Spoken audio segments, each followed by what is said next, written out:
संजय गांधी को भले ही भारतीय जनमानस में एक अड़ियल और जिद्दी नेता के रूप में जाना जाता हो, लेकिन उनके करीबी उनके बारे में कुछ ऐसी बातें बताते हैं जिनसे आम लोग कम ही वाकिफ हैं।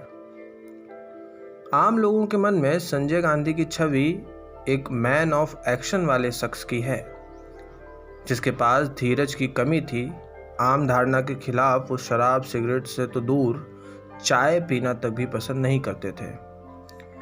संजय गांधी की आम छवि कम बोलने वाले मुंहफट शख्स की थी।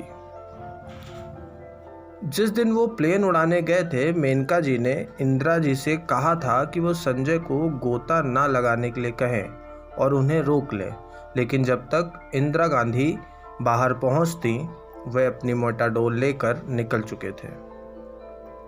और उसी दिन ये हादसा हुआ। ठीक 8:45 पर वो अपनी मेटाडोर में बैठकर गुड़गांव में अपनी मारुति फैक्ट्री के लिए रवाना हो गए थे।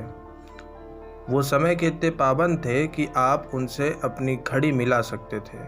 ठीक 12:55 पर वो दोपहर का खाना खाने घर लौटते थे, क्योंकि इंदिरा गांधी के आदेश थे कि दिन का खाना परिवार के सब लोग साथ ही खाएंगे। दोपहर 2 बजे से उनका लोगों से मिलने का सिलसिला शुरू होता था। इस बार उनसे मिलने वालों में केंद्रीय मंत्री, राज्यों के मुख्यमंत्री और यूथ कांग्रेस के नेता होते थे। उन्हें मिलने का जो वक्त दिया जाता था वो कुछ इस तरह होता था: 4:07, 4:11 या 4:17।